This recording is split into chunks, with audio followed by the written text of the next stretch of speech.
All right, let's just jump right in. Today, we're unpacking what is honestly one of the most clever and frankly devastating vulnerabilities on the modern web, Server-Side Request Forgery, or SSRF for short. If you've ever wondered how attackers manage to bypass multi-million-dollar firewalls without writing a single line of complex exploit code, well, you're in the right place. We're going to break down exactly how this works, step by step, in this explainer. To kick things off, I want you to imagine a highly secure bank. The perimeter, it's guarded by lasers, reinforced steel, and a towering, intimidating security guard. You, just a stranger off the street, could absolutely never just walk right into the vault. But what if you didn't actually have to? What if, instead, you just confidently handed that security guard a note that said, "Hey, the bank manager said to fetch the gold from the vault and bring it out here to me." And what if the guard, completely trusting the system but severely lacking in common sense, actually did it? That right there is the central mystery we're tackling today. What happens when the trusted guard is the one who opens the vault? So, absolutely crucial point here. We need to establish what SSRF actually is. And, honestly, just as importantly, what it isn't. SSRF is not code injection, okay? You aren't picking the lock, you aren't breaking the cryptography. Instead, you're handing a forged delivery slip to a trusted server. Think of your server as that security guard wearing a glowing trust badge. Because he sits inside the network, the internal doors just open for him automatically. SSRF is essentially the art of tricking this perfectly privileged but totally blind entity into doing your dirty work and fetching internal secrets on your behalf. And that leads us to the real danger here.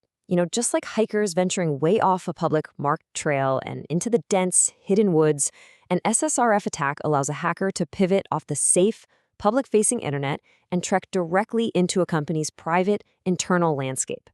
Basically, you're using the public web server as your own personal compass and hiking guide to explore areas you were literally never meant to see. Okay, let's look at the actual technical anatomy of this. In a normal scenario, call it the happy path, a user asks the public server to fetch a safe external profile picture from a public website. The server goes out, grabs the image, brings it back. Simple, intended behavior, right? But in the dark path, an attacker doesn't ask for a public image. Instead, they swap the destination to a hidden internal address. And because the server doesn't know any better, it obeys.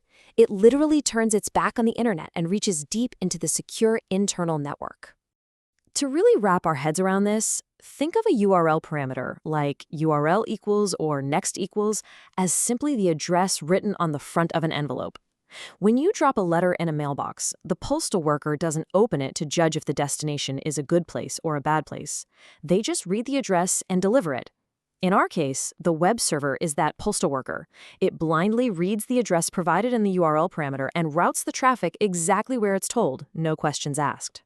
So watch how this builds in a real attack scenario. An attacker intercepts the normal GET request using a tool like Burp Suite or, frankly, just their browser's dev tools.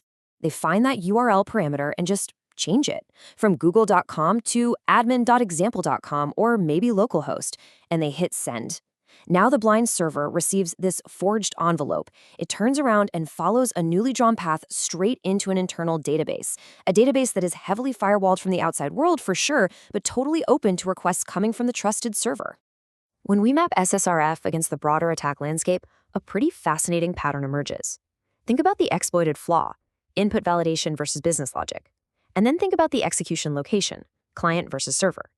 Notice where SSRF sits here. Unlike SQL injection, which exploits poor input validation to mess with database queries, SSRF exploits the pure business logic of trust. It lives strictly on the server side, yeah, but it's entirely unique because it weaponizes the server's own privileges to pivot inward. It literally turns your best defense, your perimeter, into a revolving door. Now, once an attacker finds that vulnerable URL parameter, the attack surface blows completely wide open. By feeding the server an internal IP, like 127.0.0.1, those hidden internal doors are suddenly exposed. The attacker can now see through the server's eyes. They can scan internal ports, interact with backend services like Redis, or query internal cloud APIs that were supposedly completely unreachable.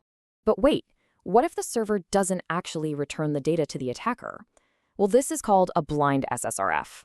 To explain how attackers navigate this, let's simplify HTTP response codes for a second. Just think of a response code purely as a thumbs up or a thumbs down from the server.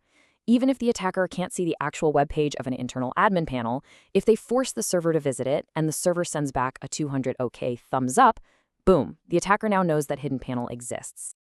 By automating this process, attackers can map out your entire internal network, rapidly knocking on internal doors. They're checking port 22 for SSH, port 80 for HTTP. If a port is open, the door basically flashes green.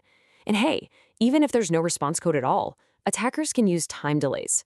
If the request to an internal port takes 5 seconds to time out, but a closed port rejects it in 1 millisecond, well, that time delay is a breadcrumb. It tells the attacker exactly where your internal firewalls and active services are located. Okay, let's talk about the absolute climax of the SSRF attack surface. If you're a bug bounty hunter or a penetration tester, this specific IP address is the ultimate jackpot. 169.254.169.254. This is the hard-coded cloud metadata endpoint for Amazon EC2 instances, and Google Cloud uses similar endpoints, by the way. By default, this address is just a massive treasure trove of configuration data that is meant only for the server itself to read. And because the request is coming from the server itself, this internal metadata vault just swings wide open. It spills out digital Amazon S3 keys, IAM roles, and highly privileged internal credentials right back to the attacker. I mean, this exact technique, it's exactly how some of the most catastrophic, headline-making cloud data breaches of the last decade actually happened. It's wild. So, how do we stop this? Well, we generally have two primary defense mechanisms: blacklists and whitelists. Let's think of them as gate bouncers. A blacklist is basically a bouncer with a list of banned words, like localhost or 127.0.0.1. If you aren't on the banned list, you get in. Simple. Now, a whitelist is a much, much stricter bouncer. He doesn't care who you aren't. He only cares if your exact name is on his VIP guest list.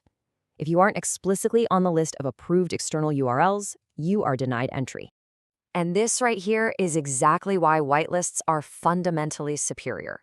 See, when an attacker encodes their payload using hex formats or sets up a custom redirect, they're essentially just slapping a fake mustache on their malicious URL. The blacklist bouncer checks his list, doesn't see the exact ban string, and lets the attacker waltz right in. But the whitelist bouncer, he stops the mutated attack entirely because, let's face it, a fake mustache doesn't magically put your name on the VIP list.